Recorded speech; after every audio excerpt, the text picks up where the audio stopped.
Hello there. My name is Paul Glumaz. Today is the first day of May, May Day, and I'm not gonna say May Day, May Day, May Day because it's May Day. Now I'm Paul Glumaz, and this is being brought to you by General Welfare Presents, and I'm a 44-year veteran activist with the political movement of Lyndon LaRouche.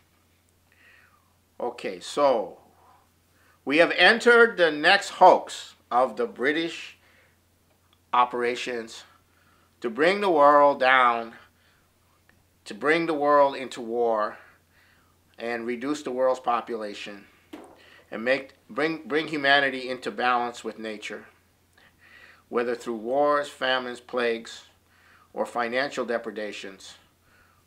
The British believe the world is very much out of balance. There's way too many people, by multiples. And, this industrial transformation that's been going on, especially since Lincoln's victory in the Civil War, has been a real pain in the ass. Because it means that you got people, human beings, are no longer cattle. They become skilled professionals, engineers, middle class, skilled workers. They become educated. They're not slaves anymore. They're not poor anymore. They're not serfs anymore. And, that's not the world they want to live in. If you keep, if you keep them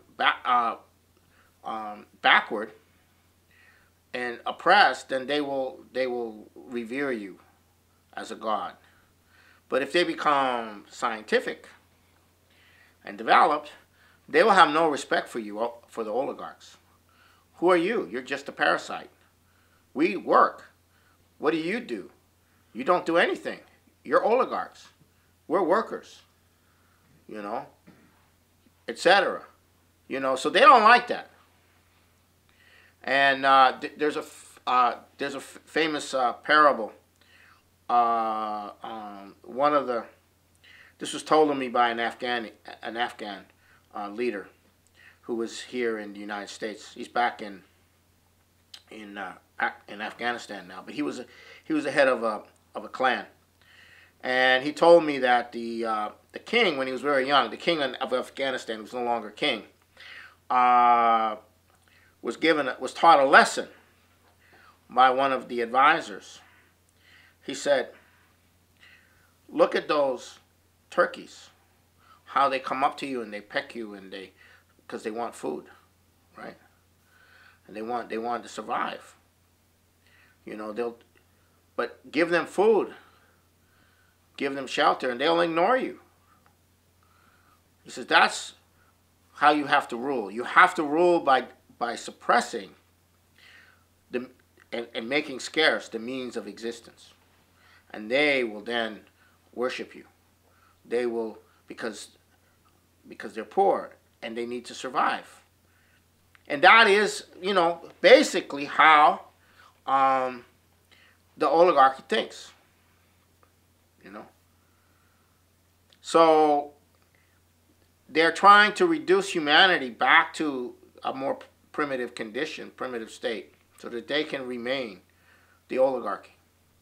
Because frankly, when most of the world comes out of poverty, and when most of the world is no longer poor, we're going to get rid of these people.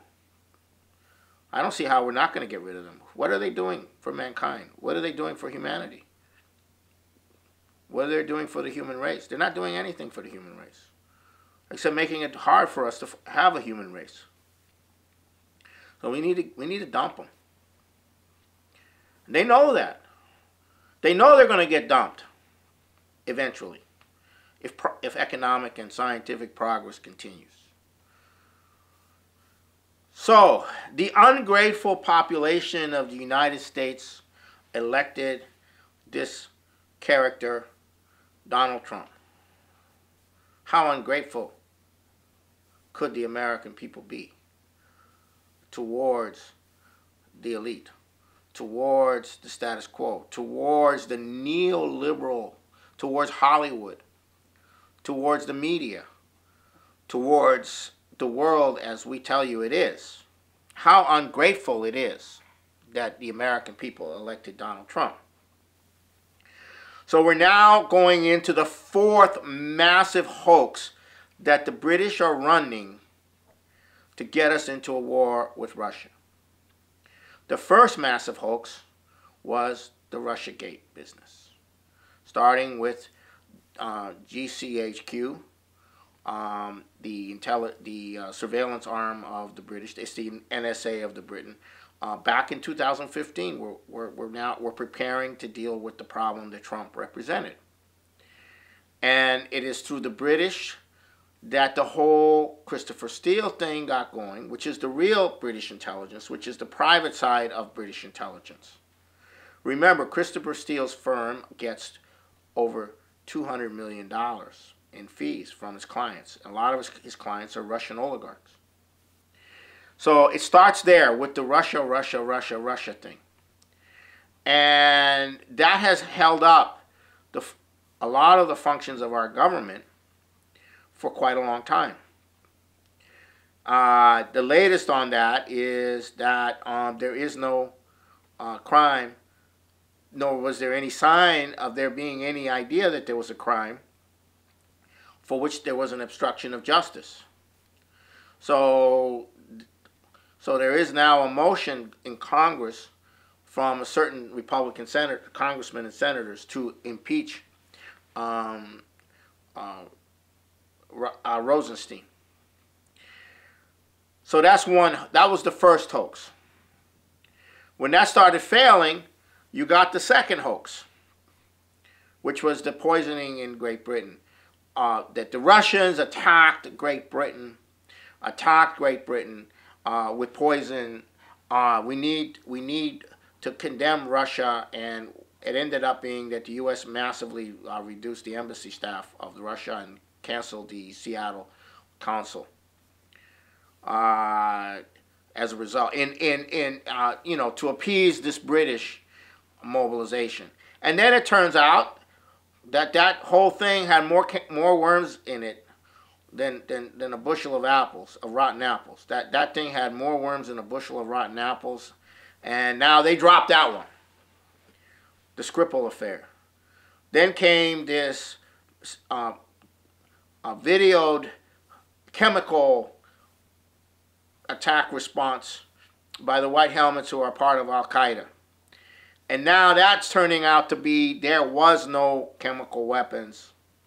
There was no attack. The whole thing was a fabrication. Yet on that basis, the United States, Donald Trump, was induced to bomb Syria with the French and the British, violating international law, violating the UN Charter. But then that started to unravel. And not only did it start to unravel, but Trump is going with the North Korean settlement. Despite John Bolton saying that, first they have to give it all up and they have to stop it and we have to prove that they stopped it before we will agree to anything. That is not what Trump is saying. That's not what Pompeo is saying, the just recently confirmed Secretary of State. So we have this development in Korea, which I'll get to. Then comes the fourth hoax, run by the British, through none other than an absolute stark raving lunatic by the name of Benjamin Netanyahu.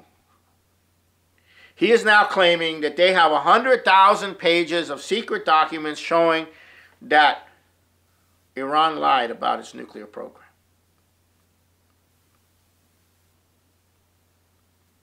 And that Israel was going to go to war with Iran in Syria, and that the United States needs to stand up for Israel and go to war with Russia, Iran, and Syria. Now, it turns out that it's all smoke. That the IAEA, international agency that overlooks these things, has a very thorough documentation on this. There was nothing new in what Netanyahu said. He just alleged that they lied, but he never said that they don't. He never said they currently have a nuclear weapons program. He just said they lied. Well, whether they lied or not is irrelevant. They don't have a nuclear weapons program, and that's been shown. Nonetheless, everyone from Nikki Haley to John Bolton to Mike Pompeo, and most of all, I'm sure Ben Hagee of Stand Up for Israel, are going absolutely nuts right now on trying to induce Trump to go after Iran. Now, Iran is a very well-defended country. If the U.S. goes after Iran, they're going to have some serious problems. But this is the British. The British are totally freaked. Hoax number 1 isn't working. Hoax number 2 it didn't really fully work. Hoax number 3 didn't really fully work. Now we go for hoax number 4. Iran is got nuclear weapons, or is going to get nuclear weapons, or intends to get nuclear weapons, and we got to nail them. Now, Israel has lied profusely that it doesn't have nuclear weapons, when everyone knows it has nuclear weapons. Yet they're accusing Iran of lying about their commitment to have nuclear weapons when they have no nuclear weapons. When it's documented, demonstrated in every which way that they don't have nuclear weapons. So we're going into lie number 4. Are we going to bomb Iran, as John McCain said one day? Bomb Iran. You know, he actually did that. That jerk is so incredible. He's such an incredible jerk. You have to ask yourself why he got all this media attention for all this period of time as the most extreme psychotic warmonger the U.S. has ever seen, along with Joe Lieberman. I mean, the two of them were the most psychotic you could imagine, and yet they were always presented at, every time talking head show was a national talking head show. Here was an expert, John McCain, bomb Iran. This guy is, he was involved in running the Project Democracy money that overthrew Gaddafi. He actually went there and organized the overthrow of Gaddafi, and then turned on all the people that he organized and helped to bring in the jihadis who are now decimating, who've been decimating Libya. They wasn't originally jihadis that were overthrowing Gaddafi, but nonetheless, it was John McCain who was there on the spot. He was there in Libya with ISIS. John McCain was there with Libya and ISIS. They have pictures of him with ISIS. John McCain, Lawrence of ISIS. He is the new Lawrence of Arabia. That incredibly warmongering fool, has actually ran for president and actually got the Republican nomination. If you can imagine that. Isn't that amazing? That, what a low point we came. And then Obama was the alternative. What a low point we came in 2004, I guess it was 2012 or 2008. It was 2008. What a low point we came in 2008. So anyhow, this Korean development is very significant. The communique between Kim Jong-un and President Moon was, this is the end of the Cold War. Now this ought to really freak out the British and the entire European oligarchy, and the city of London, and also Wall Street. Why? Because the Cold War was the excuse to continue the depredations of European colonialism in a new form. And the Cold War was how they recruited the United States into a policy of dividing the world into these two camps and having a permanent confrontation. On that basis, they were able to justify the Vietnam War. They were able to justify looting and plundering third world countries through financial and other means, reneging and rejecting completely what Franklin Delano Roosevelt had intended, which was to develop the entire world by taking the industrial base that the United States built up during the war and massively further expanding it to develop the world, which was also Kennedy's policy, which never was carried out. Instead, we went to Vietnam. That was a huge turning point in American history. And we've been the gendarme, the enforcer of neo-colonialism, of the continuation of the European colonialism, which goes back to 1763. Why? Because 1763 was when the British East India Company became the dominant power on the planet.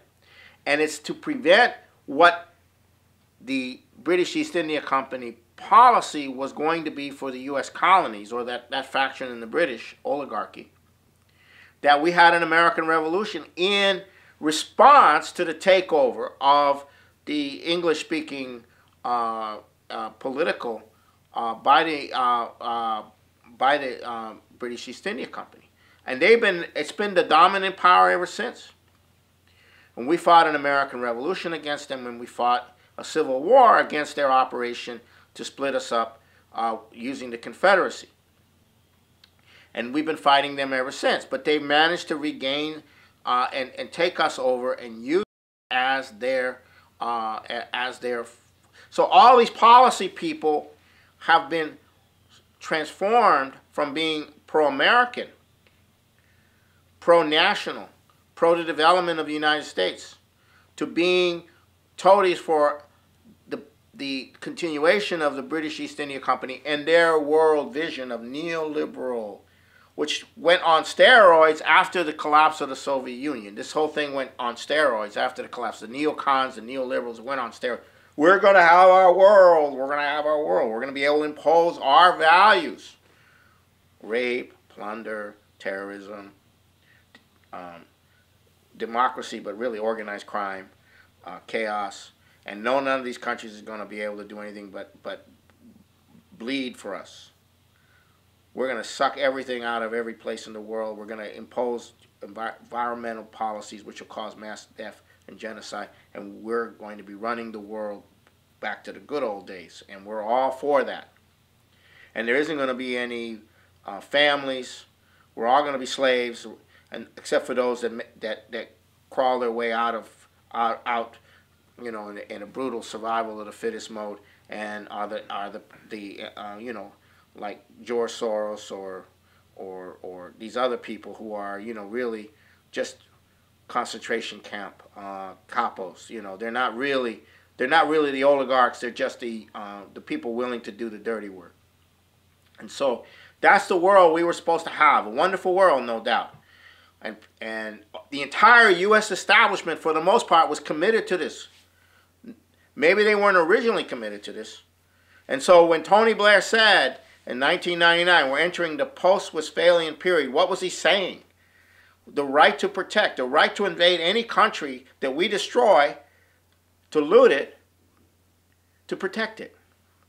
The right to protect. Samantha, all the Obama administration, you know, and Hillary eventually was brought in on all this.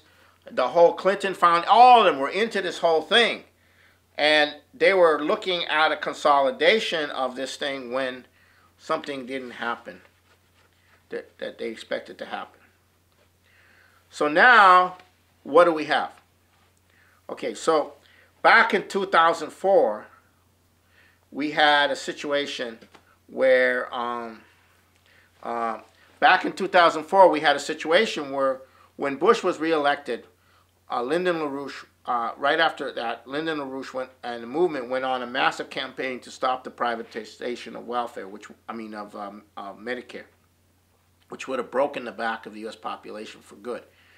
And in that mobilization, in that beginning of that mobilization, he wrote two major documents. One was called the Second Treaty of Westphalia, towards the Second Treaty of Westphalia, and towards a Eurasian civilization. And the other one was the Dialogue of Civilizations and the Earth's Next 50 Years. So from 2004, at this very bleak moment when the Iraq War had occurred, 9/11 had occurred, things were looking really, really bad. LaRouche put forward a pathway for the world that didn't want to go this way, and so forth. So, so what happened was that Putin, in late 2015, just prior to the military intervention into Syria, what he did was lay out at the United Nations, he laid out a return to the UN Charter, which FDR had a lot to do with, and the idea of a new security framework for the world where every nation is protected, and every nation is sovereign, and every nation has the right to develop.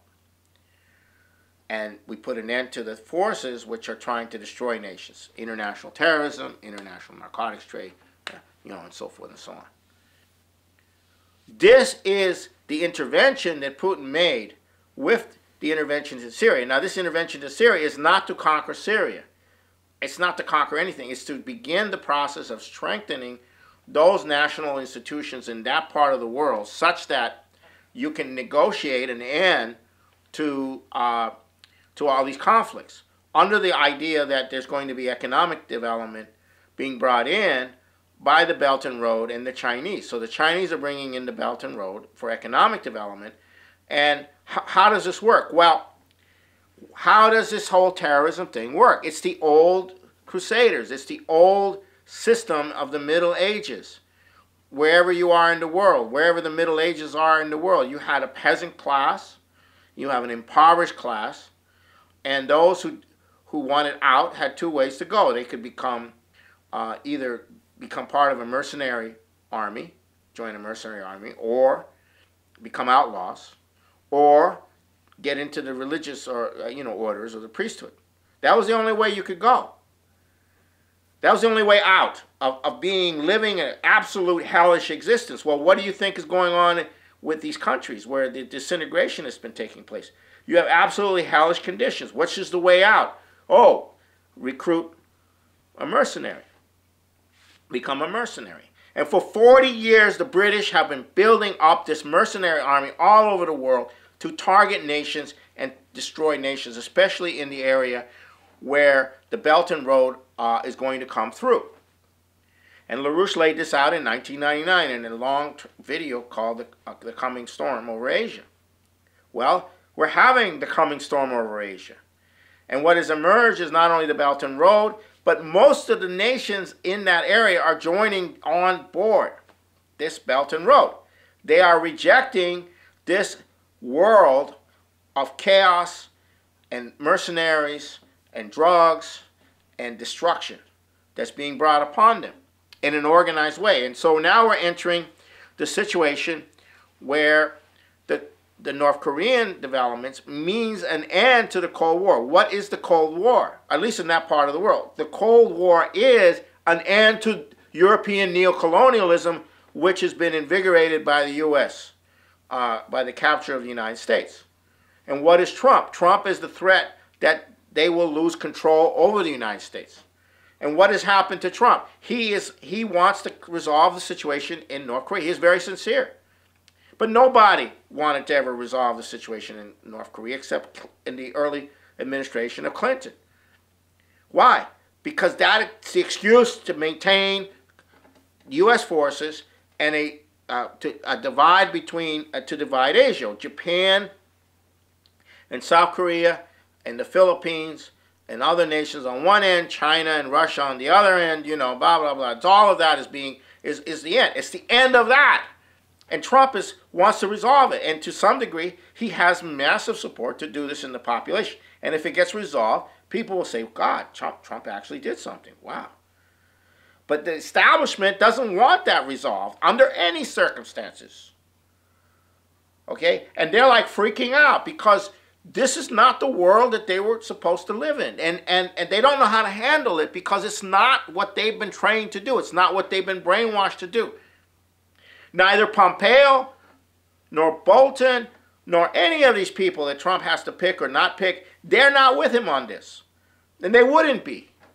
Because where is he picking them from? He's picking them from the garbage bin. The garbage bin of insanity that exists because of this other outlook, because of the old paradigm. But who is Trump going to pick? They're all psychotic, all of them. From Nikki Haley on to Tillerson to Pompeo, they're all nuts. They're all psychotic. Trump is sort of having to deal with clinical issues with everybody that he has in his government. Okay? So this is the significance of it. The second thing is that Modi and Xi Jinping have now begun to just have a dialogue of civilizations. If you can bring India and China together in a dialogue of civilizations, then that is all of Eurasia goes, not only with the Belt and Road, but we now enter the Eurasian century. And we have to change. We have to change.